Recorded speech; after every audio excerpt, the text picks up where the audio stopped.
Ẹ̀krọ̀lẹ́ Olúyinká TNT ti dé. Ètò tó borí ètò tó borí ètò tó bu ètò mọ́lẹ̀, ètò tó gbé òtò mi. Gbogbo bá yọ̀ ọ̀dà àti ògbó nígbà dànù wọ́n ògbó. Wọ́n ò nífẹ̀ẹ́ lómi ṣe bí òbòlòbò ń jẹ́ ìtì. Kí ló mú wa lójú ara? Kí ló mú wa kókó ní kìíní? Kí ló mú wa pọ̀bọ̀ lójú ara? Kí ló mú wa kókó ní kìíní? Ẹyẹ kókó ní kìíní, kókó lóko ń jẹ́. Okòrè o, ọba ọmọ, àràlà lulu àlùlù lálá. Orí gbọ̀gbọ̀rọ̀ ó dàbí ọparun, bàbá alákẹ̀tẹ̀ lórí tó ń dán. Àgbà ìmùkan ó gbẹ́kulé mú, àfàìtàn náà ríran òru. Alálùbọ́sà rogodo lábẹ́, pẹ̀lú kóró méjì tó ń mí. Ọlọ́run máa yẹ kó lọ́rọ̀ abọ́ olólù tí fàbẹ́ mọ́ sílá. Oko kìí ṣe kínní. Ẹ káàbọ̀ mi ò ní dárúkọ àwọn èèyàn torí ọ̀pọ̀lọpọ̀ ò fẹ́ kó máa mọ̀ báwọn wà lórí prógrámì yìí. Bẹ́ẹ̀ gbogbo yìí mo kí o, ẹ kúrọ̀lẹ́, ẹ káàbọ̀. Àjànàkú òdòbò jẹ́jẹ́, a máa dódi bí ẹni ńlá, àmì láì. Ẹ̀yin boys.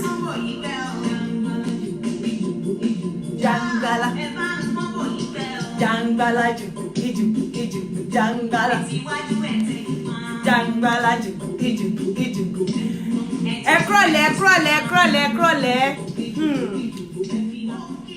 Ẹ kúrọ̀lẹ́, ẹ kú dédé wòyí gbogbo ẹ̀yin olólùfẹ́ Olúyinká TNT. Èní gangan ní ètò tó borí ètò tó bu ètò mọ́lẹ̀. Mo fẹ́ ká tó kọ́kọ́ máa bá ọ̀rọ̀ wa lọ, ẹ jẹ́ ká kọ́kọ́ júbà bá ṣe máa ń júbà. Ìbá tèmi á tún yàtọ̀, ṣe mọ̀ pé Olúyinká ni mí, alára àgbà yìí dá. Màá dúpẹ́ lọ́wọ́ gbogbo àwọn ojú tó ń wò mí, màá tún júbà Olódùmarè, màá dúpẹ́ lọ́wọ́ Olódùmarè.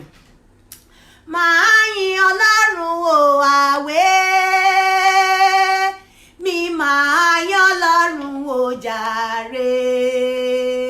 Ìbàbá mọ̀gbá mi jánu síbi tí ọ̀gẹ̀dẹ̀, màá yan Ọlọ́run pẹ́ o. Mo rántí ilé àwọn ìyá mi, àwọn bàbá mi léde, mo fẹ́ fi dín ojúbọ Ọlọ́run. Mi máa yan Ọlọ́run o àwẹ̀, mi máa yan Ọlọ́run o jàre. Ìbàbá mọ̀jọ́nu gbé mi síbi tí ọ̀gẹ̀dẹ̀, màá yan Ọlọ́run ìpẹ́ o.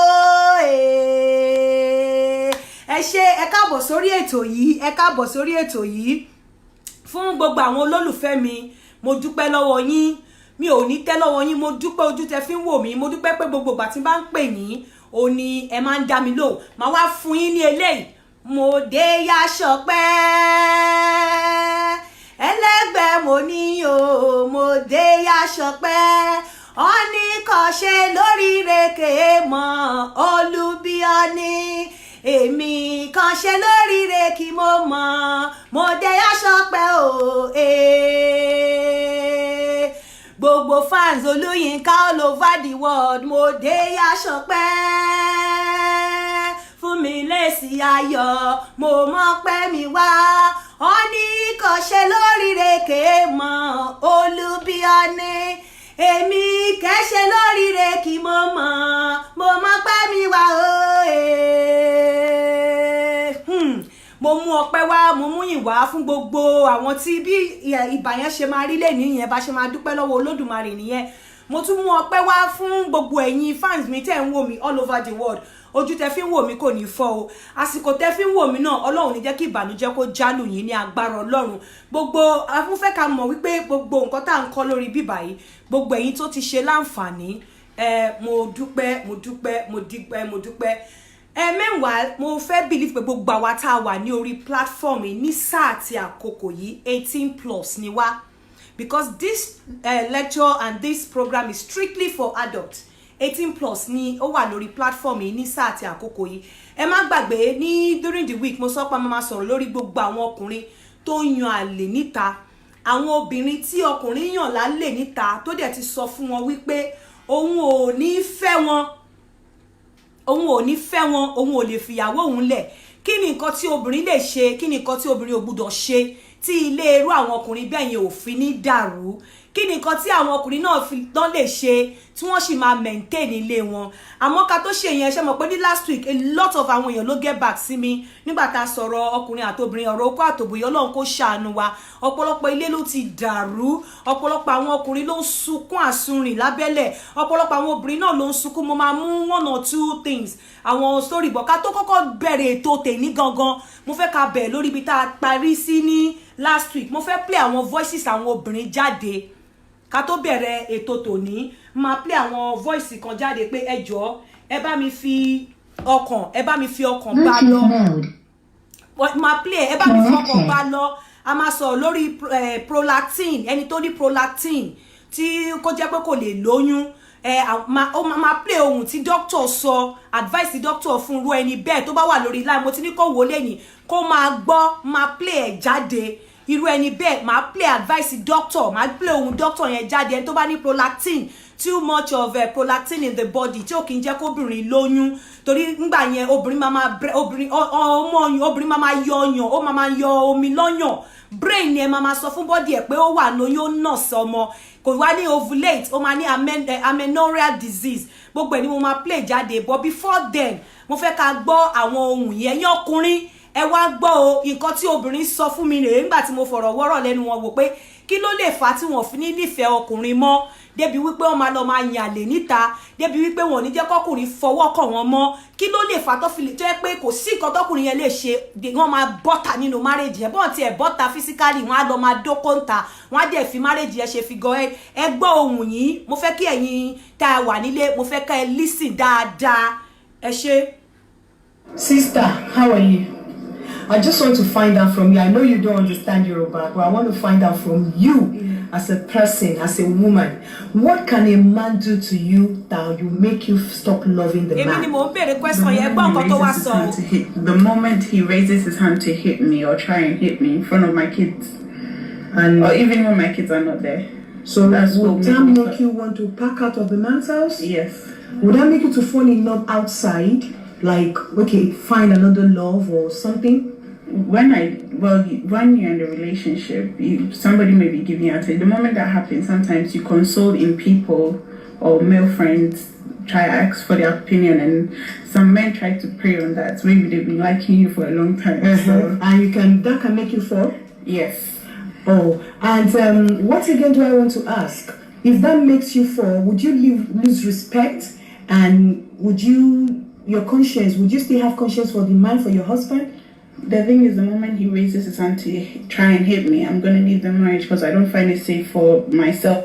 Tẹ́ bá gbọ́ nǹkan tí ẹni yìí sọ, èmi béèrè lọ́wọ́ ẹ̀ mo ní kí ló lè fà á tí kò fi ní ìfẹ́ ọkọ ẹ̀ tó fi jẹ́ wípé ó máa wò ta. Ó ní the moment tí ọkọ òun bá ti lu òun pàápàá níwájú àwọn ọmọ òun ó ló ti tán nìyẹn.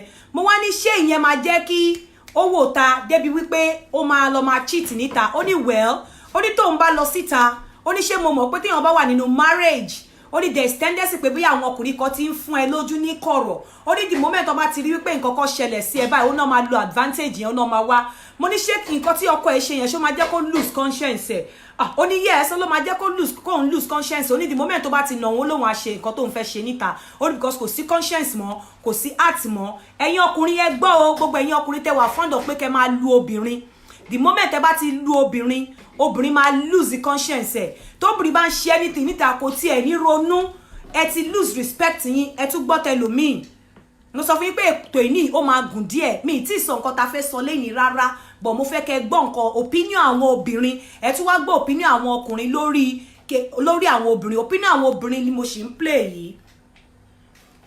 Hello, my sister. I just want to find out this from you.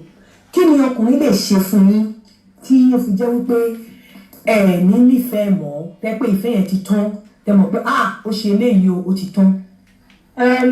I think love is mutual. Is you love me, I love you. That's always the case. Ẹ sọ Yorùbá. But tí ọkùnrin jọ́tọ̀kùnrin bá ti gbé ọwọ́ ẹ̀ sókè láti na obìnrin, ìfẹ́ yẹn ti tán nìyẹn. So kò sí ọjọ́ kankan mọ́ tí ọkùnrin yẹn ò ní na obìnrin máa lu náà. Ẹjọ́ tẹ́ bá gbọ́ ẹ fún mi tó sọ ẹ sọ yes fún mi tẹ́ bá gbọ́. Kò sí ìfẹ́ mọ́, kò dẹ̀ tún ní sí respect. The sanity is gone. You lose your sanity. As a man, as a that means pé ó ti pa conscience yìí. That's it. Because you continue to beat me. So what's the point in saying in that marriage? Kí ni point láti wà nínú ìgbéyàwó tí ò ní peace tẹ́bí gbàgbàgbàgbà nígbà tí ò ti ṣe. Tẹ́ bá wá tẹ̀ wá ṣó ó mì pé tẹ́ bá decide láti wà nínú ìgbéyàwó yẹn ṣé nítorí ọmọ ni àbí torí ẹ̀ ṣe nífẹ̀ẹ́. Èyí kì í kò sẹ́ni tó bá ti sọ pé òun dúró sínú ìgbéyàwó torí ọmọ ẹni ẹ̀rọ ló ń pa fún ara ẹ̀. Ayé ọmọ ọ̀tọ̀, ayé ìfẹ́ ọ̀tọ̀. Ọjọ́ tí ìfẹ́ bá ti sí láàrin ọkọ àti ìyàwó mọ́ kò sí pé ọmọ kan. Children don't make marriage. Children, the Bible says that the children are the blessing to any relationship. So we are like a guardian. Afunitọ́ ni wọ́n, and afunitọ́ is between a man and a woman. Whether the kéèyàn lọ́mọ obìnrin kí ọkùnrin máa ná ọyàn lójú ọmọ obìnrin èèyàn. The sanity is over. So what's the point of staying in a marriage?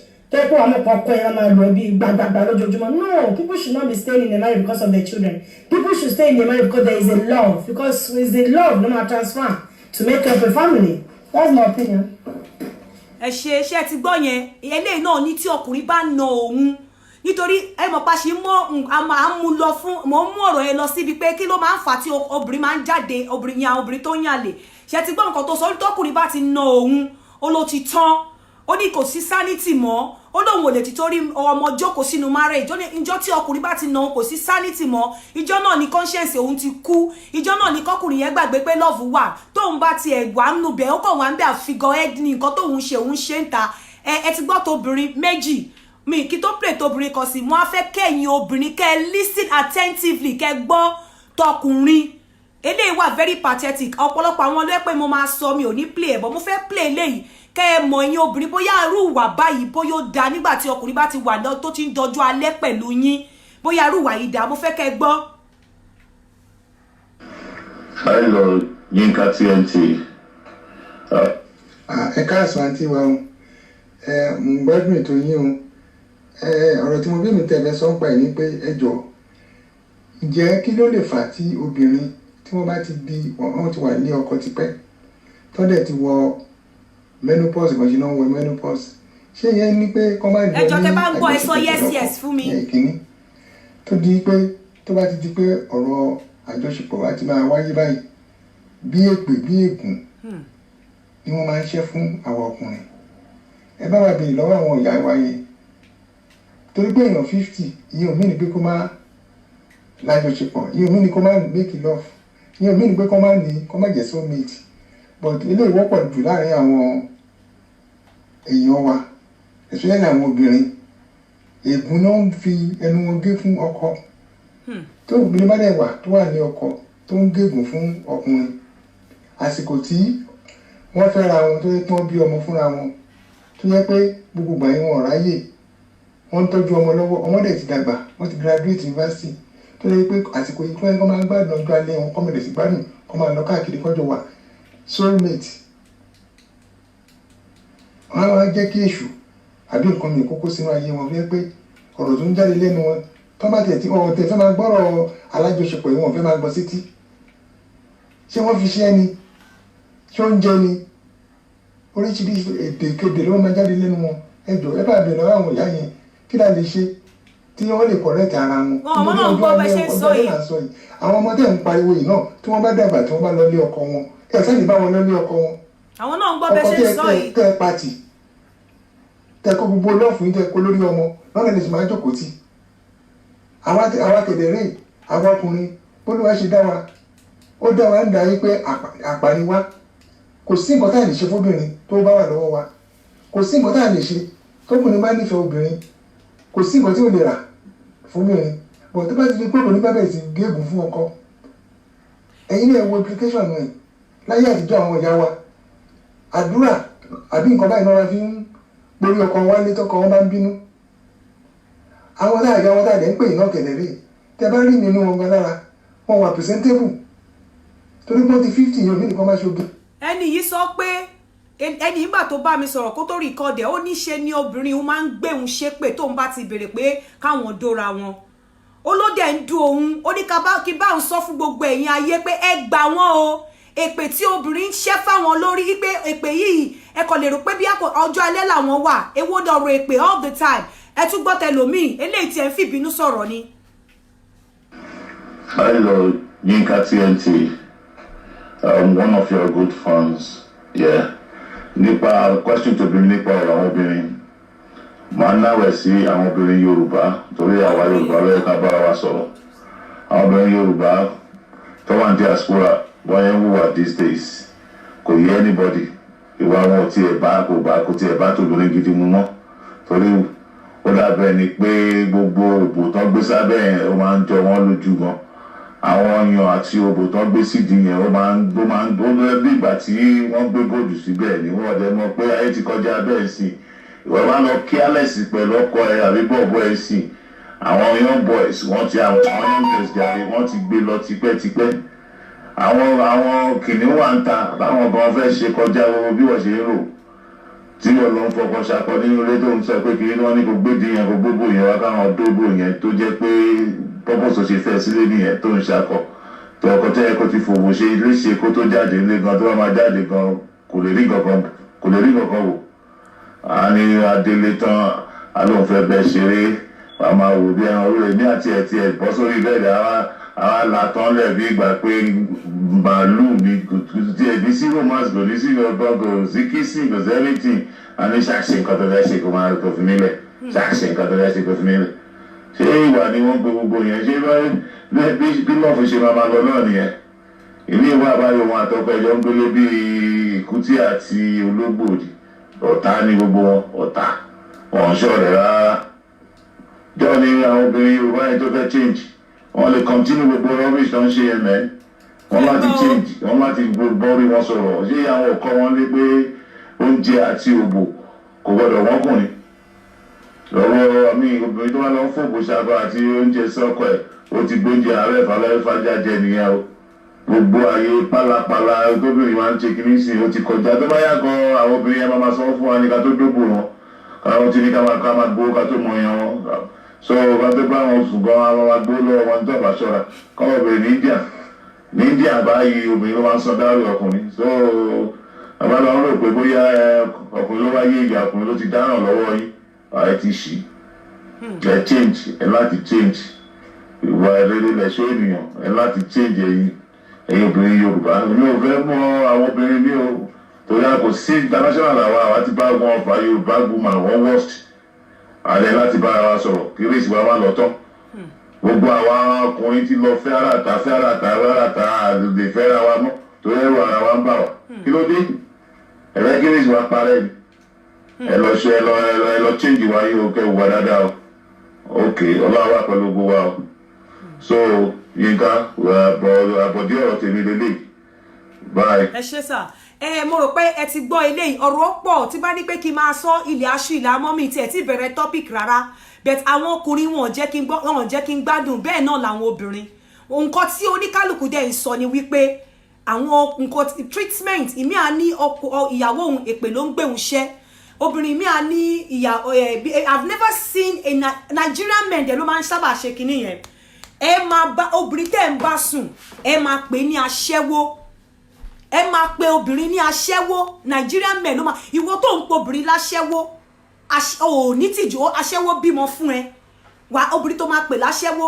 wà tún gbé padà sórí bẹ́ẹ̀dì wà tún lọ do ó dẹ̀ ń pè láṣẹ́wó ìyẹn du àwọn Nigerian women then àwọn ọkùnrin náà wọn gbẹ́yìn ẹ jẹ́ kí n tún play mi fún yín ẹ má bínú o. Hello, Madam Yinka TNT. Ìkan láwọn fans ní làwà láti. Ẹni tó ń sọ̀rọ̀ yìí medical doctor ni o. United States ló ti sọ̀rọ̀. A ti fẹ́ kẹ́ mọ̀ pé à ń gbádùn ètò yín. nípa ọ̀rọ̀ tẹ́ ẹ sọ lára àwọn programs tẹ́ ti ṣe nítorí máa fẹ́ kí ẹ bá wa bẹ àwọn obìnrin kí ló dé tó jẹ́ wípé téèyàn bá fi okó lé wọ́n máa sá kí ló ń sá fún kí ló ń sá fún pé gbogbo kí ni ẹ máa ń pa action wọ́n yàn lára ó máa ń jẹ́ kó lọlẹ̀ kó bá wa rí sọ̀rọ̀ yẹn ẹ bá wa sọ fáwọn obìnrin wa kán yé sá fún kó torí àmì ọlọ́run tó ní ká máa bí sí ká máa rẹ̀ sí ó ní reason tó fi sọ bẹ́ẹ̀ náà obìnrin tó wá dẹ̀ mọ̀ pé òun ti bímọ tó kó lo family planning kọ́kọ́ yé sá kò sí reason tó yẹ kó fi máa sá fókó ìyàwó tèmi tó wà nísìnyí àárọ̀ irọ́ ọ̀sán ó máa sá náà ni tí ò bá rẹ̀ á sọ pé òun ò sí ní mood òun ṣe ẹ bá wọn sọ̀rọ̀ ẹ bá wa bẹ̀ wọ́n and just kí n tó lọ mo kàn fẹ́ kẹ́ mọ̀ pé à ń gbádùn ètò yín doctor lèmi láti United States mo máa ń gbọ́ ètò yín mo dẹ̀ rí wípé you do a lot of research and everything is in line. Adupe, we thank you for what you are doing. You are saving many lives. If you don't know, we need to let you know. Thanks. More grace to your elbow. Mo máa kí n tó play mi fún yín. Ẹ̀yin ọkùnrin bẹ́ ṣe ń gbọ́ ṣe mọ̀ pé mò ń play ẹ̀ bẹ́ẹ̀ náà làwọn kan ń kọ́ padà sí mi tó bá di next week máa tún mú wá wọ́n ní ẹ̀yin ọkùnrin tẹ́ ń sọ̀rọ̀ yìí mélòó nínú yín ló ń tọ́jú ìyàwó yín inú dídùn ló ń mórí yá wá. For example, èyí tí mo sọ, no matter what, how can you be calling your wife a prostitute? Ọkùnrin mi kò lè stand the success ìyàwó ẹ̀. A sì mọ́rọ̀ bọ̀ ń bẹ̀ yẹn wẹ́ jẹ́ ń play ohun yẹn tọ́ máa play one more fún ọkùnrin kí tó play one more fóbìnrin àwa bẹ̀rẹ̀ ètò ní pẹrẹu. Ẹ kálẹ́ ẹ kú iṣẹ́ o Ọlọ́run bá túbọ̀ máa ràn yín lọ́wọ́ ẹ kú kó lè dá o ẹ kú ètò kó lè dá láàrin tọkọtìyàwó. Mo jẹ́ ìkan ní ara àwọn fáǹsì Yínká TNT láti ìlú Èkó ní Ìkòròdú. Gẹ́gẹ́ bí ọ̀rọ̀ tí ó ń lọ lọ́wọ́ nǹkan tó ń dùn mí tí obìnrin máa ń ṣe tí ẹ pé ó máa ń dùn mí fún wọn gan tó ẹ pé tí bá rí wọn báyìí màá máa wò pé bí gbogbo obìnrin ṣe rí ni obìnrin ò dáa máa ń rò bẹ́ẹ̀ nítorí pé nígbà tí mo fẹ́yàwó láàárọ̀ ọjọ́ mi tájọ ṣe kékeré títí tájọ ṣe àwọn tó ṣe gbogbo ẹ̀ tó dẹ̀ wá di pé nǹkan wá sáfẹ́rẹ́ kí obìnrin yẹn kó máa hùwà burúkú sí èèyàn bẹ́ẹ̀ pé èèyàn ò jẹ́ nǹkan kan mọ́ tó yẹ pé nígbà tí nǹkan wà báyìí àjọ ń gbádùn ni tàbá tó ń gbéra ara tí àwọn àwọn pé irú wàhálà wo leléyìí ìṣọ́jọ kó rí bẹ́ẹ̀ ṣá kí ẹ káwọn àbíṣẹ́ ní. torí à nílé play gbogbo everything tán but ká tó máa lọ ẹ jẹ́ kí n kọ́kọ́ sọ̀rọ̀ lórí eléyìí gbogbo ẹ̀yin ọkùnrin yes ó wà very disheartening and ó dẹ̀ wà very very disappointing ni pé àwọn obìnrin refuse yín ní òbò àwọn obìnrin ò jẹ́ kẹ́ dóbò nǹkankan ẹ má gbàgbé o àpò ìkó ẹ̀pọ̀ ó sì wà níbí mo sì máa sọ̀rọ̀ lórí ẹ̀ but I want to say this categorically treatment tí ọ̀pọ̀lọpọ̀ ọkùnrin náà máa ń fún obìnrin ó máa ń kù díẹ̀ káàtó ẹ yẹ kẹ́ mọ̀ pé mi ò kí wà bias mo ń sọ̀rọ̀ generally kò ṣe torí pé mo jẹ́ obìnrin take for instance ìwọ ọkùnrin tó ń pè ìyàwó ẹ̀ láṣẹ́wó whatever tí ìyàwó ẹ̀ ò bá ṣe fún ẹ wọ́n ní tí ẹyin akátá bá máa wo ẹwó kò ń ṣe ẹnu ẹdìyẹ ló yẹ kán ti gbọ́ then ọ̀pọ̀lọpọ̀ ọkùnrin máa ń gbàgbé wípé àwọn nǹkan táwọn máa ń ṣe tó jẹ́ pé téèyàn bá ṣe fáwọn àwọn máa gbàgbé wọn mọ̀ pé obìnrin ó máa ń hard kí nǹkan tó kúrò ní ọkàn wọn wọ́n máa ń forgive but kó tó lè forget ó máa ń hard especially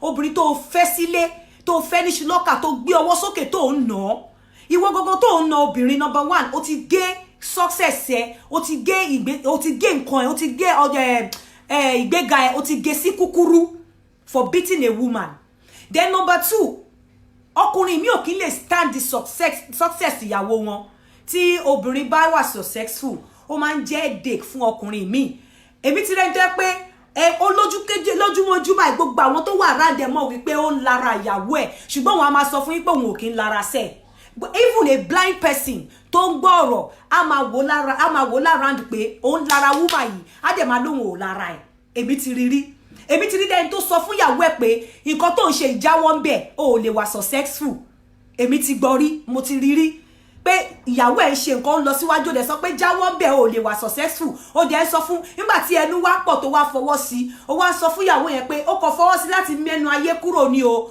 òwò ò fẹ́ ládá látọwọ́ Ọlọ́run pẹ̀lú nǹkan tó ń ṣe yìí o torí pé inú ẹ̀ ò dùn sí nǹkan tí ìyàwó yẹn ń ṣe nítorí pé ó rí pé ìyàwó yẹn máa ní ìgbéga láti ibẹ̀ irú nǹkan báyẹn ó máa ń jẹ́ kọ́kùnrin jókòó síbì kan ni kò kí ń jẹ́ kọ́kùnrin ní láárí kò ní kí jẹ́ kọ́kùnrin ní lọ síwájú ọ̀pọ̀lọpọ̀ tá bá wo súra wa ẹ jẹ́ ká kọ́kọ́ mọ̀ nǹkan kan ẹ̀yin ọkùnrin àti ẹ̀yin obìnrin ẹ jẹ́ ká kọ́ mọ̀ pé obìnrin ti dé certain level nínú ayé ẹ̀ kó tó meet yín láti fẹ́ yín ẹ̀yin obìnrin náà ẹ mọ̀ pé ọkùnrin ti dé certain stage láyé ẹ̀ kó tó fẹ́ yín bí oníkálukú ńgbà tí ìyá ọkọ wà nínú oyún ńgbà tí ìyá ìyàwó wà nínú oyún májẹ̀mú tó wà láàárín oníkálukú sí Ọlọ́run ńgbà tó ń gbé oyún ọmọ ẹ̀ sínú ó yàtọ̀ so tí Ọlọ́run tó bá ṣe obìnrin ní olówó ìyẹn ò ní kọkùnrin máa jó mo ti rọ́kùnrin tó sọ rí wípé Ọlọ́run á tún pín Ọlọ́run ò pín dáadáa Ọlọ́run á tún pín nígbà tí ìyàwó ẹ̀ wà successful Ọlọ́run ò pín dáadáa Ọlọ́run á tún pín mo ti gbọ́ sétí mi tọkùnrin sọ fóbìnrin rí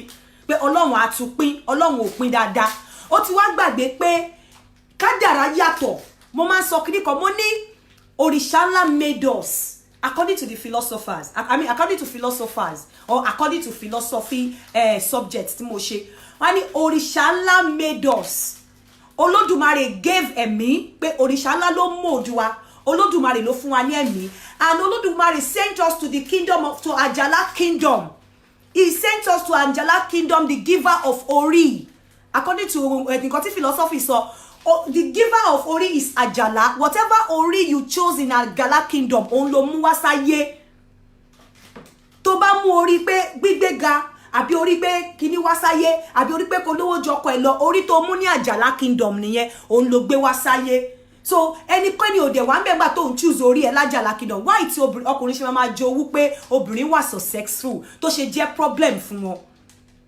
why tí àmọ̀tírọ́bìnrin náà tó ń ṣe ọkọ ẹ̀ pa pé kó má ní lárí torí kó má bá níyàwó mi why tí obìnrin ṣe máa ṣerú ẹ̀ so a lot of this tí ìlara ò bá sí ìgbà mi kò kí sí wàhálà débi tí ọkùnrin máa gbọ́wọ́ sókè tó máa na obìnrin tó bá ti na obìnrin ẹ ti gbọ́ ẹ̀yin ọkùnrin ṣe ẹ gbọ́ tẹ́ bá ti na obìnrin ẹ kàn mọ̀ pé obìnrin yẹn kàn ń bá yín gbélé ni kò conscience ẹ ti die ó ti respect ẹ ti lọ ìjọ ọdún mẹ́wàá máa gbóná ni torí kò lè respect yín mọ́ kò lè ní conscience mọ́ àwọn ọ̀rọ̀ mi wà tó máa sọ fún obìnrin tí ò ní kó ńlẹ̀ ìwọ ọkùnrin ìwọ obìnrin náà àwọn nǹkan mi wà don't disrespect your husband nítorí pé o ti rí ṣe a mọ̀ wípé ìgbà míì ìwà téèyàn máa wù tí ò bá ní nǹkan kan òun náà ló máa wù tó bá ní nǹkan kan bọ̀ nítorí ọkùnrin tó ti ní ìlara lára á nítorí pé ó ti lówó ló ṣe ń ṣe ìgbéraga ìyẹn lásán á máa fa problem sílẹ̀ ẹ jẹ́ ká fi orí wa sílẹ̀ káwa méjèèjì ká understand ara wa tí bá ní kí n máa play kíní láti èní ìdọ̀la à ní ṣe program èní bóyá later á tún padà sí díẹ̀ but program èní ni wípé kí ni àwọn ọkùnrin tó ń yànlè níta tí wọ́n dẹ̀ ń yànlè pẹ̀lú obìnrin tí wọ́n sọ fún wípé mi ò ní fẹ́ o ìwọ tó ti mọ̀ pé òun yànlè pẹ̀lú obìnrin mi ò ní fẹ́ o why kí ni rules tó guide ẹ̀ number 1 ìwọ obìnrin tó ń yan ọkùnrin tó ti marry lálẹ́ tó dẹ̀ ti sọ fún ẹ pé mo níyàwó lé mi ò ní fẹ́ first thing you have to do lọ wá family planning tó jìnnà tó bá ti mọ̀ wípé o fẹ́ máa ṣe flesh to flesh tó jẹ́ the type tó o like condom lọ wá family planning tó jìnnà láti protect ara ẹ̀ nítorí wípé tó o bá tún gbìyànjú láti fi oyún kẹ́ oyún mọ́ ẹni man friend tó ń fẹ́ àbí láti fi oyún dè mọ́lẹ̀ ìwọ ló máa pàpà jìyà ẹ̀ àti ọmọ tó bí at the end of the day kò kí ń work ìwọ ló máa pàpà jìyà because ọkùnrin tó sọ fún ẹ pé òun ò fìyàwó òun lẹ̀ ó mì ní ẹni kò fìyàwó ẹ lẹ̀ ó mì ní ẹni kò lè fìyàwó ẹ lẹ̀ and mi bóyá tó ló jẹ́ mi èmi ò ti bá rí wedding ring lọ́wọ́ ọkùnrin tó bá wá bá mi ò tiẹ̀ lè accept it because I will see the wedding ring bẹ́ni pé ó spite mi ni màmá wúra mi pé ṣé mi la ṣẹ́wó even when I was single tí mo jẹ́ sisi mama wúra pé ṣé mi la ṣẹ́wó èmi ni wọ́n wọ wedding ring wá bá so ìyàwó tó wà lé ló special but if you can do it I'm not going to criticize you I'm not anybody's mother but ọkùnrin tó bá ti sọ fún ẹ wípé lágbájá mi ò fẹ́ akọ̀jọ́ ń date ara wa ni lọ ṣe family planning tó gbóná má gbìyànjú láti fi oyún de ọkùnrin bẹ́ẹ̀ yẹn mọ́lẹ̀. That is number 1. Number 2, don't ever call him. Má pè lórí phone, always wait for his call. Má test ẹ tó bá mọ̀ wípé o ò fẹ́ dalé ẹ̀rú, tó bá mọ̀ wípé ó ti sọ fún ẹ pé òun ò fẹ́, ó ti sọ pé òun ò fẹ́ and reason tó fún ẹ ní pé òun ò fẹ́ kí ilé òun dàrú, má gbìyànjú láti pè nílé. Má gbìyànjú láti send the text, láti send the message sí. Nítorí ìyàwó ẹ lè lọ ṣe kùrùkùrùkùrù àwọn obìnrin míì wà tẹ́ pé wọ́n máa ń ṣọ́ fóònù ọkọ wọn o ò dẹ̀ lè blame wọn ó lè ṣe kùrùkùrù kó gbé fóònù yẹn kó máa wò má gbìyànjú láti send message sí má gbìyànjú láti pè tí ò bá pè ẹ́ always wait for his call always wait for his call. Number 2 nìyẹn. Number 3, má ever run ẹnu ẹ láti disrespect ìyàwó onítọ̀hún. Even tó ń bá dé má rò pé ọkùnrin tó bá sọ pé òun ò fẹ́ má rò pé orí ẹ̀ yí tó bá dé tó bá mọ̀ọ́mọ̀ wá ń rojọ́ because nígbà mi wọ́n máa ní bad time nílé wọ́n máa dẹ̀ fẹ́ wá wọ́n máa ń fẹ́ shoulder hands láti cry on ní ìta tó bá wá sọ̀rọ̀ ìyàwó ẹ̀ lójú ẹ̀ má run mouth ẹ̀ má sọ̀rọ̀ ìyàwó ẹ̀ láì dá lójú ẹ̀ because ní silent moment títí ẹ̀ ó máa think back á wo nǹkan tó sọ á wò pé ó kàn lè wò pé kí lọmọ yìí mìíràn even tó bá ń sọ̀rọ̀ ìyàwó ẹ̀ láìda try láti máa pacify ẹ̀ try láti máa calm ẹ̀ má gbẹnu sí kò fẹ́ bàbá ìyàwó ẹ̀ jẹ́ ó ti sọ fún ẹ pé òun ò fẹ́ ẹ má sọ fún wípé o love ẹ because when you tell him you love him you are going to act it and when you act it nǹkan kan máa ṣe é níjọ́ kan wàá gbé fóònù wàá pelé nǹkan kan máa ṣe é níjọ́ kan wàá pè níbi tí ò yẹ kó ti pè é. Don't tell him you love him. Ẹ ti jọ mọ̀ pé ẹ fẹ́ra yín. Ẹ ń gbádùn ara yín ni bóyá o ní nǹkan tó ń fún òun náà dẹ̀ ní nǹkan tó fi ń fún ẹ in return. So má sọ fún pé o love ẹ. Ẹ jọ máa bára yín ṣeré. Ẹ like ara yín ni. So má bá búyàwó ẹ tó bá ń búyàwó ẹ lójú ẹ. Má ṣe and don't ever lọ síbi tí bóyá ibi tó ti ń ṣe party even kí ọkùnrin yẹn invite ẹ tó dẹ̀ mọ̀ pé ìyàwó ẹ máa wà ńbẹ̀. There's something I believe which is nemesis. Whatever you do to people, people will do it back to you. Bibi tó bá ti mọ̀ pé ìyàwó ẹ máa wà tó bá invite ẹ, don't go there. Má ever lọ, even kó jẹ́ òun ló invite ẹ, don't go and make yourself known pé kíní kan má lọ because kò sí bó ṣe lè mọ́ra ṣọ́tó. Your body language will speak. Tí ìyàwó ẹ bá wà ńbẹ̀ pé ẹ̀ ń date ara yín, irú nǹkan báyẹn tó bá ṣe é léṣe, wọ́n ṣe é léṣe gbé ni. And number 3 nìyẹn. Number 4, watch the type of people you discuss it with. Because a lot of people, a lot of us, a máa sọ̀rọ̀ fọ́rẹ́ wa yẹn dẹ̀kẹ̀rẹ́, ògán envy wa, anything can happen. Kó má di wípé ìjọ́ tí wà àtọ̀rẹ́ ẹ̀ bá jà or anything, tó dẹ̀ ti mọ̀ pé òun dé ti ìyàwó ọkọ ọlọ́kọ dẹ̀ ń gbé mọ́tò wá sílé ẹ̀, kó má lọ ya picture kó lọ gbé sórí internet, kó ní ẹjọ́ ta ló ní mọ́tò yìí. So don't discuss him because ó ti sọ fún ẹ wípé òun ò fẹ́. Má discuss ẹ pẹ̀lú ọ̀rẹ́ ẹ. Má discuss ẹ pẹ̀lú anybody. It is your business. It's not anybody's business. And again, number 5, má pè ní special days ẹ. Má dey expect kó pè ní special day ẹ.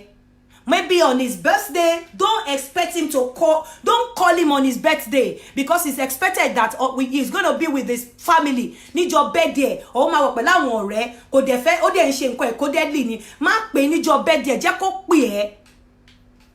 Má pè níjọ́ Christmas day, má expect any festive period because he's going to be with his family. Má dẹ̀ try láti pè é. Má try láti pè níjọ́ birthday pé kó máa rìn má jẹ́ pé ó ti yẹ kó pè ẹ́ now. Kí ló dé tí ó lè pè ẹ́? Ó ló yẹ kó pè ẹ́ now. No. Wait for his call. Wait for his call. Perfume tó bá ti mọ̀ wípé ẹ lè jọ afford láti rà, má lò because tó bá wá sọ́dọ̀ ẹ tí perfume ẹ lọ rùn nínú ilé ẹ, ó ti dalé ẹrù. Ó ti dalé ẹrù. So don't do it. Then we even paraventure bóyá o ní emergency or anything. bóyá don't even call the house but wá lọ ní cause láti pe ilé ìyàwó ẹ̀ wá lọ gbé bóyá o kò mistakenly o pe ilé ìyàwó ẹ̀ gbé ẹni tó ń yàn lálẹ́ tó dẹ̀ ti sọ fún ẹ wípé òun ò fẹ́ o wá lọ mistakenly pe ilé ìyàwó ẹ̀ wá gbé. Don't just drop the call. Má drop call because tó bá pè tó jẹ́ obìnrin ló gbé tó dẹ̀ ti gbọ́ ohun obìnrin tó drop call definitely o ti dànù ilé yẹn rú. Don't just drop the call. What you should do in that situation, gbé call yẹn with pẹ̀lú pride àti confidence. Gbé call yẹn, hello, pere ní Mrs. Lagbaja, can I speak with Mr. Lagbaja? Má drop call yẹn because tó bá drop call yẹn wá dànù ilé yẹn rú. Ó dẹ̀ ti sọ fún ẹ pé òun ò fẹ́. So tó bá ti pè tó jẹ́ ìyàwó ẹ̀ ló gbé ọ kó jẹ́ ẹni obìnrin bá di we speaking I am Mrs. for instance I'm Mrs. Ayanda. Can I speak with Mr. má pè ní first name ẹ̀ má lárúkọ first name ẹ̀ lé lórí. I am Mrs. Ayanda. Can I speak with Mr. Lagbaja? Or I am Mrs. Ayanda. Can I speak with Mr. Ayanda? Or I am Mrs. Ayanda. Can I speak with Mr. Oluwa Folabi? Don't say I am Mrs. Ayanda. Can I speak to Kazim? Nítorí pé mo pé Kazim ni first name ẹ̀. Tó bá dẹ̀ ti sọ bẹ́ẹ̀ tí ìyàwó ẹ̀ bá ní is not around. Oh, please tell him Mrs. Ayanda called. I just kò ṣáà gbá irọ́ mo kàn fẹ́ find out nǹkan lọ́wọ́ wọn ni. Ẹ jọ̀ọ́ ẹ bá mi sọ fún wọn pé kí wọ́n pè mí padà. Àlè ló jẹ́. Bet má fún ìyàwó ní impression pé àlè ló jẹ́. Kò sóbìnrin tó máa bá sọ̀rọ̀ bẹ́ẹ̀ tó máa ronú pé bóyá àlè ọkàn ló pè. But nígbà tí àlè bá ti pè ilé tó bá ti pè ilé ọkùnrin tí ìyàwó ẹ̀ gbé ẹlòmíì àgbélẹ̀ asáré gbélẹ̀ á tún wá wò pé okay bóyá wọ́n ti fúnra wọn níṣẹ́ á tún wá wò pé òun máa tún try again ìyàwó á tún gbélẹ̀ ó ti dá lé yẹn rú ó ti dá lé yẹn rú. So don't do that. Nǹkan tó bá ti lè mú ẹ kò yẹ kó pé in the first instance but nǹkan tó bá ti lè mú ẹ tó ti lọ pé ilé ẹ̀ tíyàwó ẹ̀ ti gbé just don't drop the call. Introduce yourself as Mrs. somebody and tell the woman you want to speak with Mr. somebody.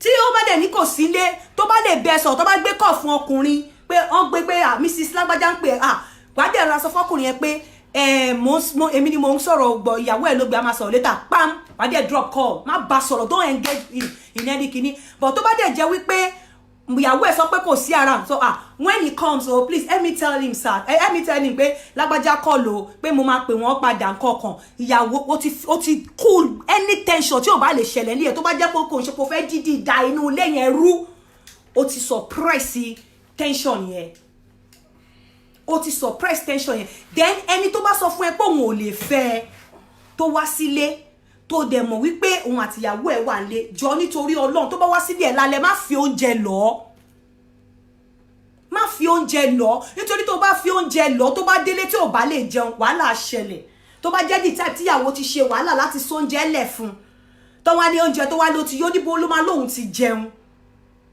a mọ̀ pé àwọn ọkùnrin míì tó bá fi lọ á jẹ but ìwọ gan má tiẹ̀ try ẹ̀ then fọkùnrin ẹ̀yin ọkùnrin tẹ́ ẹ mọ̀ pé ẹ̀yin àlè níta tẹ́ ẹ dẹ̀ fẹ́ kí ilé yín dàrú ọ̀pọ̀lọpọ̀ yín kí n wà smart enough láti put house yín or house yín in order kẹ́ tó lọlé ìwọ tó ń date èèyàn níta tó dẹ̀ fẹ́ kí ilé ẹ̀ dàrú tó o bá ti jáde tó lọ bá girlfriend yẹ jọ nítorí Ọlọ́run ìwọ náà gauge inú ẹ time tó o bá fẹ́ jẹun tó fi jẹ́ pé kò ní affect oúnjẹ lé bóyá girlfriend yẹn ti sóúnjẹ lẹ̀ o ò dẹ̀ fẹ́ kí girlfriend yẹn feel bad ó lè jẹ́ bí 15% ní ọ̀dọ̀ girlfriend yẹn kó lọ jẹ yòókù nílé so that o ò ní create wàhálà o ò ní create suspicion pé kí àwọn ẹ̀ máa suspect pé something is fitching.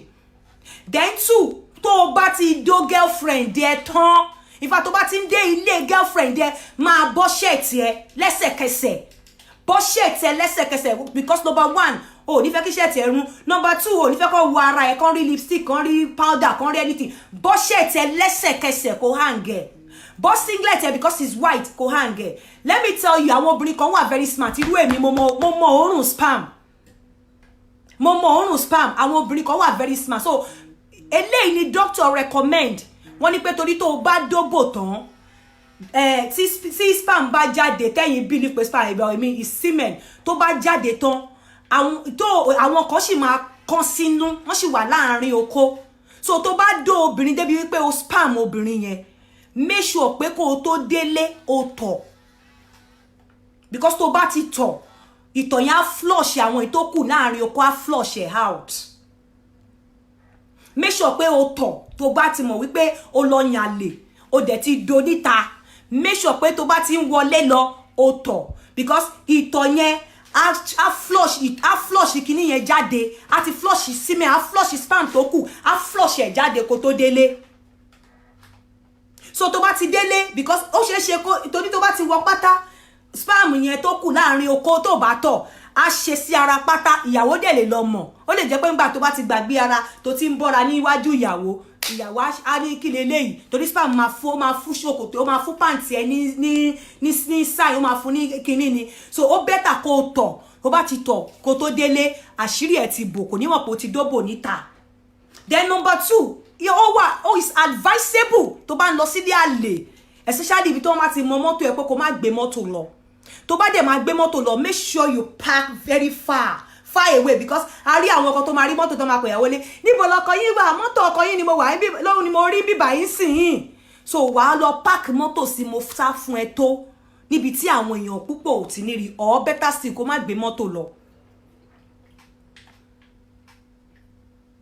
better still má gbé mọ́tò lọ then watch out tó bá ti mọ̀ wípé o ò lè lóru perfume kan náà tí girlfriend ẹ ń lò or ìjọ tó bá mọ̀ pé o ń lọ sílé girlfriend perfume tí girlfriend ẹ ń lò make sure pé onírú ẹ̀ ń lé make sure pé onírú perfume tí girlfriend ẹ ń lò nílé so ìjọ tó bá mọ̀ kó fẹ́ lọ rí girlfriend ẹ ìṣẹ́dà kó mú perfume yẹn sínú bag àbí kíyàwó ẹ rí pé perfume yẹn ló lò kúrò nílé so níjọ tó bá délé girlfriend tó bá so mọ́ ẹ àbí tẹ́ ẹ so mọ́ra yín tí perfume ń ràn lára ẹ tó bá délé ìyàwó mọ̀ pé perfume yẹn ò ní nílé but imagine o lo ọ̀tọ̀ ní perfume tó lò kúrò nílé ọ̀tọ̀ ní perfume tó rùn lára ẹ nígbà tó délé there is tendency kí ìyàwó máa wò pé something is fitching so make sure pé ìjọ tó bá ti fẹ́ lọ kí girlfriend tó bá fẹ́ ṣeré ìta àwọn perfume tí àwọn girlfriends ẹ bá ń lò ó ní wọn lóríṣiríṣi so that wà tó bá lò sára ẹ ìyàwó ilé ò ní mọ̀ pé ṣe ló lọ ṣàlẹ́ ń ta pé ọkọ mi náà ló kúkú ní perfume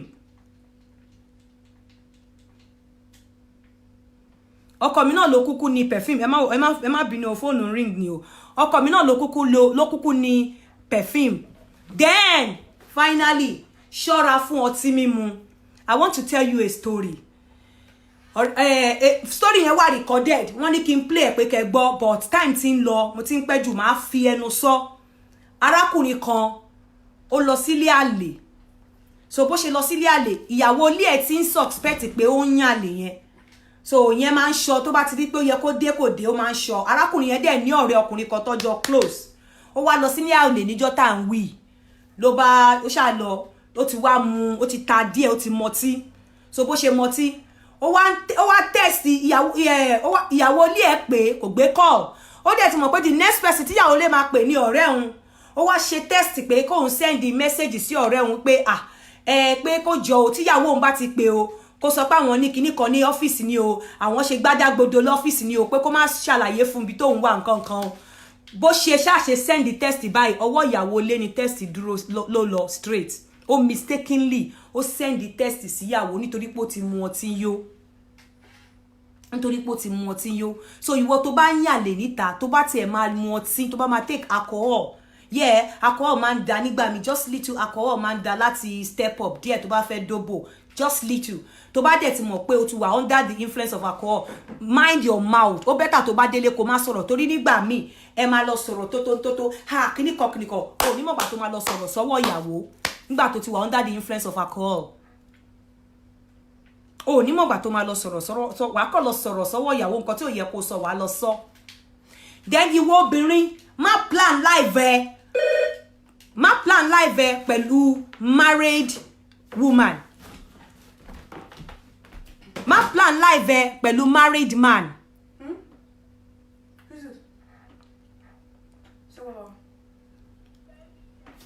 Má plan life ẹ around a married man. It's not ó ti mọ̀ wípé kò fẹ́ kò sí marriage agreement láàrin yín tó bá ti ń tó stage kan because nígbà tẹ́ bá ti wá di pé ẹ ti pẹ́ now you now become a nuisance wàá máa expect pé tó ti waste time to this extent ó yẹ kó lè fẹ́ ó dẹ̀ ti sọ fún ẹ from the beginning the fact pé ó ti sọ fún ẹ from the beginning pé òun ò fẹ́ ó yẹ kó expect kó ṣẹ̀ṣẹ̀ wá máa bí ẹ pé ṣé o ní boyfriend àbí ṣé o ní man friend àbí ṣé o ti lẹ́ni tó fẹ́ ó máa expect pé kó fóun ní feedback pé okay this is going to be the end of the road though because ẹni tí mo fẹ́ mo ti fẹ́ marry so don't think pé bóyá ó date ẹ for 20 years ó dẹ̀ ti sọ fún ẹ pé òun ò fẹ́ kó fi pé bóyá ó máa wà bound láti fẹ́ nítorí pé ó ti keep ẹ for long it's not going to happen ó máa jìyà bọ̀ ń bẹ̀ ni because ó ti sọ fún ẹ ó lóun ò fẹ́ ó máa jìyà bọ̀ ń bẹ̀ ni má tanra ẹ tí ọkùnrin bá ti sọ fún ẹ pé ìyàwó mi ò lè fìyàwó mi lẹ̀ o mi ò kò sí kan tó fẹ́ yè mi àti ìyàwó mi o tó bá fẹ́ fọ̀ sára ẹ sọ́kùnrin lọ́rùn ó wá fẹ́ sọ pé dandan ọkùnrin yẹn láti fẹ́ that means you are cheap that means pé o ti wà frustrated that means o ti feel pé o ti lélẹ̀ bẹ̀ẹ̀ tọ́kùnrin bá ti sọ fún ẹ pé ọkùnrin bá ti wà sincere pé ẹjọ́ ń dóra yín ni ẹjọ́ ń ranra yín lọ́wọ́ ni please just keep it like that just keep it like that ẹ̀yin obìnrin náà mo ti sọ fún yín ẹ̀yin ọkùnrin náà tẹ́ bá fẹ́ ṣe ṣìnà try láti wà smart pẹ̀lú ẹ mọ̀ pé a lot of people won't expect pé kí ni bá ọkùnrin obìnrin tó ń ṣe ṣìnà tó wà ní ọkọ tó ń ṣe ṣìnà kí ni mo máa sọ lórí wọn well we all have more we know what is moral I'm not going to go against anybody but mo ti ka nǹkan síta ọ̀pọ̀lọpọ̀ nǹkan tó ń fa tí obìnrin fi ń nẹsẹ̀ síta but èmi kọ́ ni mo máa kọ́ wọn ní àwọn nǹkan tó máa ṣe well but what for all I would say tó bá ti tó stage wípé obìnrin ti rí rẹ̀ pẹ̀lẹ́ láti fẹ́ bọ́ síta ó better kó pack up that marriage tó bá ti tó stage pé ó ti sún ẹ débi wípé you are tired you want to look out get out of that marriage ẹ ti gbọ́ nǹkan tóbìnrin kan sọ ó ní marriage is not pé èèyàn tó bá ń tìtorí ọmọ sọ pé òun fẹ́ dúró nínú marriage ó ló ń tanra ẹ̀ ni ó ló ń tanra ẹ̀ ni so tó bá ti tó stage yẹn ipe ó fẹ́ lọ máa ó fẹ́ pé kíní bí data sì ti mi ẹni tó bá ń ṣe kò sí tó kàn mí I'm not anybody's mother I'm not here to chastise or to scold anybody but that is my advice but mi ò scold anybody mi ò criticize anybody mi ò castigate anybody mo ò sọ pé èèyàn ó ṣe mo ò dẹ̀ sọ pé ó ṣe but mo kàn feel pé tó bá ti tó stage yẹn that means the person is ó ti wà nínú pain get out and there's another thing ẹ̀yin obìnrin because over the week somebody brought a case to me ó wà níbí bàbá ó ní kí n má play ọ̀rọ̀ òun síta ó ní wípé òun wà okay ní Nàìjíríà nítorí obìnrin yẹn ló ń ṣe wá síbi òun ta gbá òun ta wo the marriage is just a year but máa yìí ńgbà tó ń bá mi sọ̀rọ̀ ó ń sun ẹkún ó lóun máa ń cancel àwọn èèyàn when it comes to marriage ó lóun ló wá di pé òun ò lè handle ilé òun ó nítorí pé ìyàwó òun torí pé ó ti wà highly placed ó ní pé àti bá sùn gan bẹ́ẹ̀ ni pé kóun kọ́kọ́ lọ ra tíkẹ́ẹ̀tì kóun tó bá sùn ni ó ní òun dẹ̀kẹ̀rí àwọn ò tí ì bímọ bẹ́ẹ̀ obìnrin yìí tó bá tó time tó yẹ kó lóyún kó yẹ káwọn lóyún tó wà ní ovulation period tó bá máa fi délé ó lè ní orí ń fọ́ òun o inú ń dùn òun o ó ní tóun bá ṣẹ̀ wá kóun bá fipá mu lórí bẹ́ẹ̀ pé má bà tòun jẹ́ òun ovulate jẹ́ kóun fún ẹ lóyún ó ló máa dìjà bọ́lẹ̀ lórí bẹ́ẹ̀dì láwọn onílé dòra wọn níbi ovulation period month yẹn tó ṣe máa lọ nìyẹn ó ní báwọn ṣe ń ṣe látìgbà tóun ti dé bíbà yìí nìyẹn ó ní nísìnyí òun 39 ìyàwó over 38 wọn ò tí ì bímọ then kí n tó ìyẹn jẹ́ bó ṣe jẹ́ fún àwọn tó máa ń ní high prolactin nínú blood èèyàn kan béèrè lọ́wọ́ mi over the week so I was able to speak with a doctor máa play ẹ̀ síta ń sìn kí ni high prolactin there's àwọn cell tó máa ń secrete wọ́n máa ń secrete sínú pituitary gland tó wà nínú brain and àwọn cell kí ni high prolactin ni nǹkan tó bá ń form breast milk fún ọmọ olófin tó bá ti secret tó bá ti di pé èèyàn lóyún àbẹ́yàn fẹ́ èèyàn bímọ ń breastfeed kíní yẹn máa wá sí prolactin yẹn máa lọ sí ó máa form breast milk so tí èèyàn ó ṣeé ṣe kéèyàn ní nígbà tí ò bá breastfeed àbí tí ò bá lóyún but kí ló máa ń fà tíyàn fi máa ní bóyá stress tíyàn bá ti stress ara ẹ̀ jù ọyàn á bẹ̀rẹ̀ sí ni ọyàn á máa react bẹ́ẹ̀ ni pé ó ń breastfeed then tíyàn bá ní kidney disease táwọn organs tó wà nínú ara tó ń ṣiṣẹ́ tó yẹ kó máa control kí níyẹn ò bá ṣiṣẹ́ mọ́ àwọn organs bíi kidney disease bíi liver then èèyàn máa ní kíní yẹn téèyàn bá dẹ̀ ti níyàwó amenorrhea kí ni amenorrhea èèyàn ò ní menstruate èèyàn ò ní ovulate so there's chances pé èèyàn ò ní lóyún because téèyàn bá ovulate kò lè lóyún so téèyàn bá wá bring out milk lọ́yàn láì jẹ́ pé èèyàn lóyún àbí èèyàn breastfeed brain èèyàn ti ń sọ fún ara èèyàn pé èèyàn breastfeed lọ́wọ́ so automatically èèyàn ò ní lóyún èèyàn ò dẹ̀ ní sọ pé bóyá èèyàn ovulate dé pé ó máa bímọ mo fẹ́ play kíní yẹn nísìnyí tó wá láti ẹnu doctor so that ẹni tó ní problem yẹn mo ní kó join mi lórí program yìí lénìí so mo bá doctor sọ̀rọ̀ àwọn specialist I told you I don't just come to this program I do my research before I come so ẹni tó bá láyà ni mo fẹ́ play kíní yẹn so that onítọ̀hún á lè gbọ́ ẹ lè gbọ́ ẹ lè fi kọ́gbọ́n ẹni tó bá ní prolactin á lè mọ nǹkan tó máa ṣe sí doctor yẹn sọ so ẹ máa gbọ́. Okay, so nípa prolactin ẹ máa gbọ́ o prolactin ẹ tó bá ní prolactin that is milk nínú ọyàn láì jẹ́ pé yóò breastfeed tó máa wà secreted from a part of the brain that is called doctor ló ń sọ̀rọ̀ from America. Pituitary gland here is a small part of the brain ó wá contain àwọn cells kan tó ń pè ní prolactin cells àwọn cells yìí náà máa ń secrete prolactin into the blood will now carry that prolactin throughout the body until tó máa fi dé breast tó bá ti dé breast prolactin yẹn á ṣẹ̀ṣẹ̀ wá stimulate àwọn cells tó wà ní breast láti produce milk. This usually happens when a woman is pregnant. That is the normal thing. Tí ó máa ń ṣẹlẹ̀. But in some instances, obìnrin tí ò lóyún ó máa ń produce high level of prolactin. Ẹni tó bèrè prolactin lọ́wọ́ mi fún oyún ẹgbẹ́ o. Ọkùnrin lè produce high level of prolactin too, which is also abnormal. Now, what are the causes? Àwọn nǹkan tó ń cause production of prolactin in a non-pregnant woman, obìnrin tí ò lóyún. Number one, stress.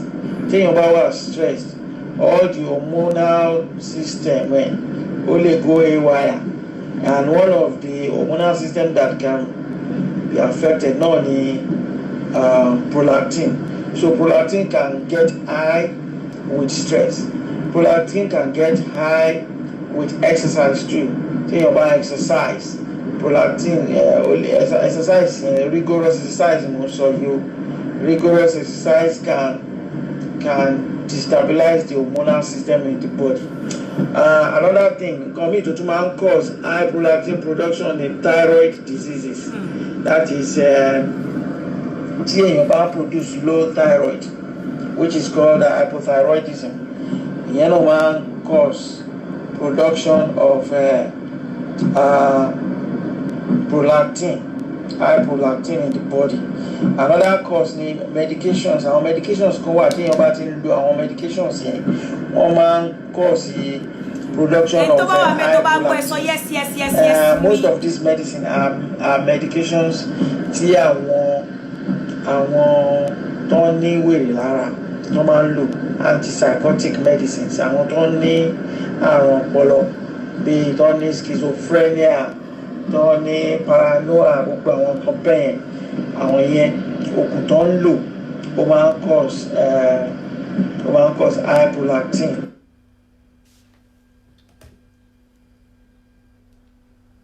In the body gbà mí. Also àwọn oògùn depression míì wà tó tún cause high prolactin in the body. Now there is another thing tó máa ń cause high prolactin.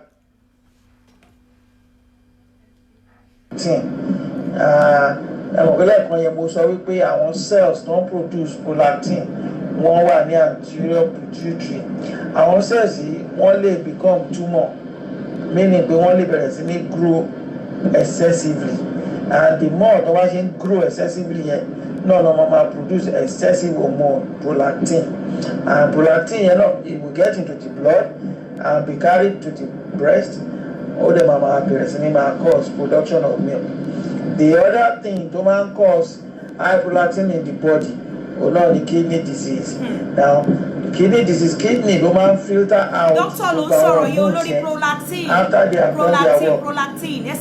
Kidney do man prevent accumulation of those hormones in the body, because when they are filtered through the kidney into the urine, then you might have ìtọ̀ yẹn síta.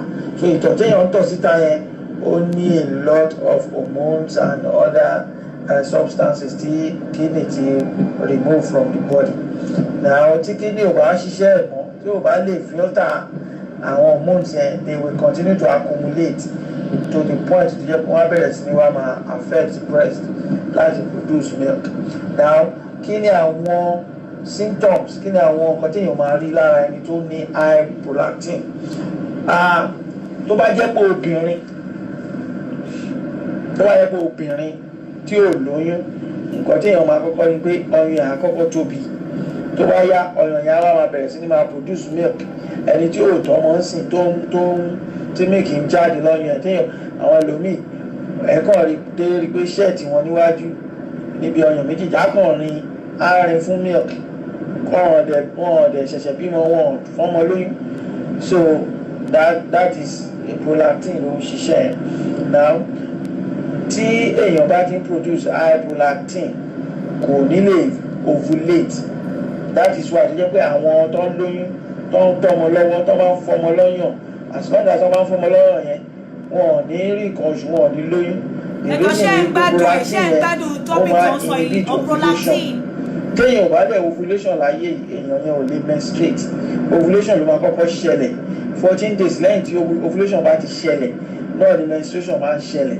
Tí ovulation ò bá ṣẹlẹ̀, menstruation ò ní ṣẹlẹ̀. So nítorí pé prolactin yẹn ó máa inhibit ovulation, so ẹni yẹn ò lè lóyún, because as long as téèyàn ò bá ovulate kò lè lóyún.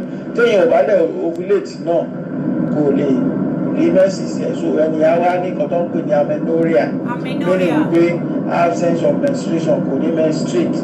And then because èèyàn yẹn ò ṣe ovulation, another symptoms ní infertility. Ẹni yẹn kò ní lè lóyún, ẹni tí ò dẹ̀ lóyún ò ní lè bímọ.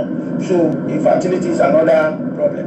Now if in some cases tó bá jẹ́ wípé àwọn cells yẹn náà ń tóbi sí ló ń cause prolactin, high prolactin in the blood yẹn, irú èèyàn bẹ́ẹ̀ yẹn wọ́n lè ní nǹkan bí headache, because inside the skull the brain now, the part of the brain is getting bigger, it will cause headache. So àwọn míì máa ní headache if the cause is due to prolactin cell tumor yẹn. So ní ọkùnrin, because ọkùnrin náà lè ní high prolactin in the blood, àwọn náà same thing, breast ọkùnrin á kàn déédéé bẹ̀rẹ̀ sí ní tóbi, ìyẹn tó bá yá òun náà á máa discharge milk bí obìnrin tó ń fọmọ lọ́yàn. Other things tó bá ń cause fún ọkùnrin ni wípé wọ́n máa ní low energy, wọ́n máa rẹ̀ wọ́n ṣá, tó bá tó apẹ́ okó wọn nílé dìde, wọ́n máa ní erectile dysfunction and also low libido. Wọn ti ẹ̀ ní fẹ́ ní kankan bá obìnrin kankan ṣe, ara wọn ò ní dìde sóbìnrin. Now kí ni treatment àwọn prolactin, high level of prolactin? Treatment yẹn pín sí ọ̀nà mẹ́ta. Àwọn àkọ́kọ́ treatment yẹn ó pín sí ọ̀nà mẹ́rin. The first one ni pé èèyàn máa kọ́kọ́ try láti mọ what is causing the prolactin to be high.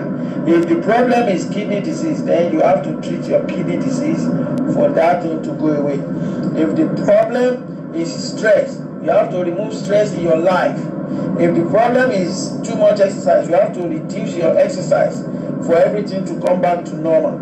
Now, if the problem is thyroid disease, you have to treat the thyroid disease and everything will come back to normal. Now, to buy a medication that you're low, don't cause it. Èèyàn láti lọ bá doctor pé kó change medication and see something else. Now, the treatment of that prolactin cells to become too big, tó dẹ̀ wá tún ṣiṣẹ́ at a faster rate. Treatment yẹn ọ̀nà mẹ́ta ló kù sí. The first thing is medication. Medication ọmọ akọ́kọ́ lò láti inhibit the production of that prolactin from those cells tí wọ́n ti go haywire yẹn. And the name of that medicine is called bromocriptine or Paloden. Ẹni tó bá fẹ́ mọ̀ nípa ẹ̀ ó lè pe doctor ẹ̀ kó béèrè question more on that medication.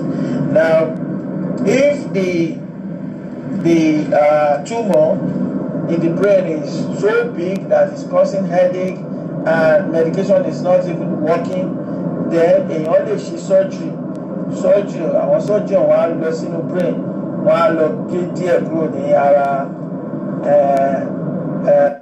So fún àwọn tó ní problem prolactin, doctor ló ti bá yín sọ̀rọ̀ yẹn. If there's any health issue tẹ́ tún fẹ́ jẹ́ kí wọ́n bá yín sọ̀rọ̀ lórí ẹ̀, you can contact me. My contact wọn. I have a lot of them around me that I can speak to. Finally, mo sọ̀rọ̀ nípa àpò ìkó ẹpọ̀n. Ó dàbí àpò ìkó ẹpọ̀n yẹn torí ọ̀pọ̀lọpọ̀ ló ń ní ẹpọ̀n tó jẹ́ pé ẹpọ̀n tóbi, okó kéré. Ẹpọ̀n gan ò jẹ́ kó ráyè rí oko dáadáa. Nígbà tí wọ́n bá ń dóbò, ẹpọ̀n yẹn á máa gbá ẹpọ̀n yẹn bó ṣe ń gbá wọn gan kò ní wà convenient débi wípé wọn ò ní gbádùn òbò yẹn. Àwọn gan ò tiẹ̀ nímọ̀ èyí tó ń ṣiṣẹ́ torí ẹpọ̀n tún gba àyè tó yẹ kó gbà. So àpò ìkó ẹpọ̀n mo máa fi wọ̀nyí. Then ó ṣeé kí n lè demonstrate just as usual. Tẹ́ bá fẹ́ lo àpò ìkó ẹpọ̀n, ẹ need the water based lubricant. Kí lẹ fẹ́ fi water based lubricant ṣe? Ẹ máa fi lubricate gbogbo ara okó yẹn ni ó ní. Ẹ máa fi especially if tẹ́ fẹ́ fi àpò ìkó ẹpọ̀n yẹn sí, tẹ́ bá fi lubricate ẹ̀ tán, ẹ wá máa wọ àpò ìkó ẹpọ̀n yẹn. Tí bá ti wọ̀ tán, máa fi wọ̀nyí bó ṣe máa dúró. So bó ṣe rí yẹn, bẹ́ẹ̀ náà ló ní nǹkan tó máa vibrate sí lára ẹpọ̀n yẹn. Ó ní nǹkan tó máa vibrate lórí ẹ̀ tó yẹ pé bẹ́ẹ̀ ẹ rí bó ṣe ó wọlé ní yours truly. So ó ní nǹkan tó máa vibrate lára ẹpọ̀n yẹn. Ẹ máa kó sínú ẹ̀. Àpò ìkó ẹpọ̀n ni mo ti ń wọ̀ o, máa fi wọ̀nyí sìn.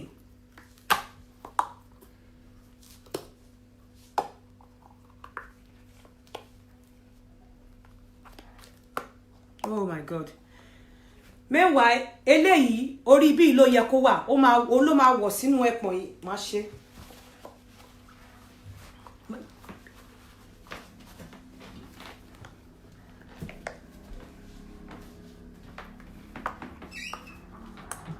Ẹ má bínú, ó wà difficult díẹ̀ ni.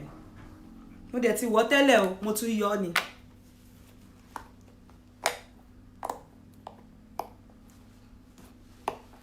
Anyway, bó ṣe máa wà ní eléyìí máa wọ̀ sínú orí ẹpọ̀n báyìí. Kíní tó wà lókè yìí á máa vibrate tẹ́ bá ń dóbò lọ́wọ́. Eléyìí máa wà lórí kíní àpò ìkó ẹpọ̀n lélẹ̀, ó máa wà lórí ẹpọ̀n báyìí. Kíní ẹ wá tàn, tẹ́ bá ti tàn á máa vibrate lórí ẹpọ̀n. So tẹ́ bá ń dóbò lọ́wọ́, tẹ́ bá ti tàn kíní yẹn, èyí tẹ́ wọ̀ sórí ẹpọ̀n yẹn á máa stimulate ẹpọ̀n yín, á dẹ̀ ẹpọ̀n yín in place. So á jẹ́ kí ẹpọ̀n yẹn, á jẹ́ kí òbò tẹ́ ń dó yẹn kó last díẹ̀ bí ẹ bá ṣe fẹ́. Mi ò tà but because tẹ́ bá mọ̀ gbà tí mo ti get eléyìí kó tó di pé wọ́n send ẹ̀. So mi lè sọ pé bóyá mo lè promise anybody pé ẹ máa rí, but it's very good. Tẹ́ bá ti fẹ́ dóbò, ẹ kọ̀ rọra mú, ẹ ti lubricate ara oko dáadáa, ẹ wọ̀ sára oko, ẹ dẹ̀ ti lubricate òun náà, ẹ kọ̀ rọra wọ̀ sórí ẹpọ̀n. So tẹ́ bá ti wọ̀ sórí ẹpọ̀n, ẹ wá tàn. Tẹ́ bá ti tàn, a máa ṣiṣẹ́ lórí ẹpọ̀n, ẹ̀yin á dẹ̀ máa ṣiṣẹ́ lórí òbò. So gbogbo ẹpọ̀n tó tóbi yẹn ẹ ní lè feel ẹ̀, then á lè dúró.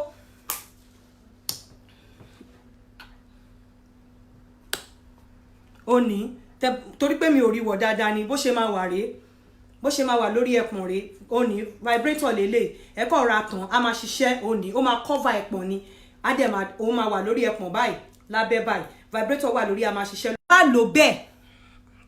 Tẹ́ bá lò bẹ́ẹ̀, ẹ máa gbádùn òbò. Á tún jẹ́ kí òbò yẹn dúró. Àmì á jẹ́ kí oko yín kó le dáadáa. Torí nǹkan machine tó wà lórí ẹ̀ tó ń ṣiṣẹ́ lórí ẹpọ̀n á jẹ́ kó le dáadáa. Ẹ lè rí òbò yẹn títí time tó wù yín. In fact, ẹ bá stop nǹkan tó lè mú stop tẹ́ bá ti tẹ kíní vibrator tó wà lórí tó bá ti stop ó lè jẹ́ kẹ́ come but as long as tí vibrator yẹn bá ṣì ń ṣiṣẹ́ lórí ẹ̀ ní dà o ṣe lẹ́kọ̀ọ́ máa find ara yín pé ẹ̀ ń dóbò lọ ni ní dà ẹ máa dóbò yẹn lọ ni until tí tẹ́ bá stop kíní yẹn àbí tó bá sú yín ìgbà yẹn lẹ́ṣẹ̀ lè kúrò ó ní àpò ìkó ẹpọ̀n ní orí ẹpọ̀n ló máa ń wà ó lélẹ̀ mo tàn báyìí màá tún pa orí ẹpọ̀n ẹ máa wọ́ sẹ́pọ̀n ẹ máa ti lubricate ẹ máa wọ́ sẹ́pọ̀n ẹ dẹ̀ máa bó ṣe máa wà rèé lórí ẹpọ̀n bó ṣe máa so kò jẹ́ bó ṣe jẹ́ lẹ́nìí ẹ má gbàgbé Yemkem International ṣì wà l'Abuja ni wọ́n sì ń ṣe health workshop wọn ní wọ́n ti bẹ̀rẹ̀ látọ̀n the 2nd of March wọ́n máa parí ní 31st of March ní Abuja office ní plot 2334 Ladi Kwali Street near Sheraton Hotel Zone 4 Wuse Abuja plot 2334 Ladi Kwali Street near Sheraton Hotel Wuse Zone 4 Wuse Abuja. Ẹ̀rọ ìbánisọ̀rọ̀ wọn ní 08033140941 08033140941 08055240423 08055240423 08060517210 08060517210. ẹ má gbàgbé náà telephone consultation wọn náà ṣì ń lọ Yemkem tẹ́ bá fẹ́ sanwó ní Nàìjíríà ẹ san 10,000 naira sí Wema Bank ní Yemkem International ẹ san lórí Yemkem International nọ́mbà tẹ́ máa san sí ní 01214071126 01214071126 ọ̀kẹ́ sanwó via PayPal wọn yemkemonline@gmail.com ọ̀kẹ́ pè wọ́n láti book tẹ́ bá wà láti bí ẹ san £25 láti America ẹ san $30 plus 234-815-415-6576 ẹ pè wọ́n sórí ẹ̀rọ ìbánisọ̀rọ̀ yẹn tẹ́ bá fẹ́ pè wọ́n tẹ́ bá fẹ́ ṣe telephone consultation. Queen's Cosmetics àwọn náà ṣì wà on ẹ pè wọ́n sórí plus 44-7405-997484 plus 44-7405-997484 cream wọ́n ṣì ń tà wàràwàràwàrà fún àwọn tó ti lò mo mọ̀ wípé ẹ ti ń kọ sára sọ Ọlọ́run fún gbogbo àwọn tó ní àrùn ìdákọ́lẹ̀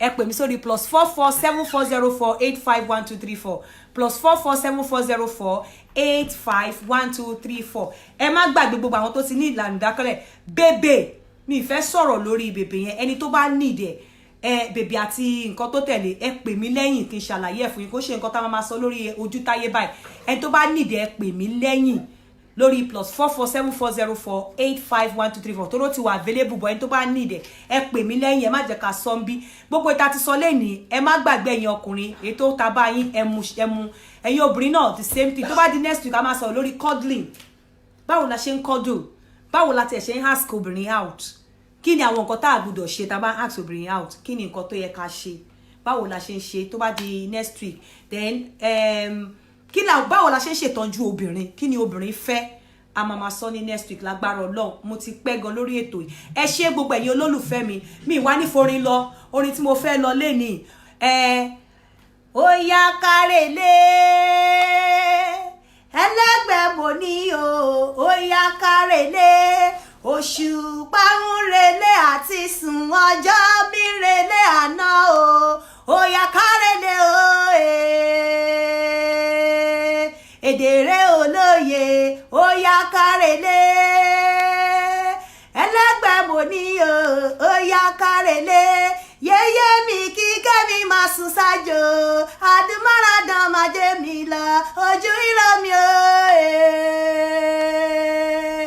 àwẹ̀ fún mi lè sí ayọ̀ ó yá kárẹ̀lé ẹlẹ́gbẹ̀ẹ́ mo ní ó yá kárẹ̀lé òṣùpá mi relé àti sùn ọjọ́ mi relé àná ó yá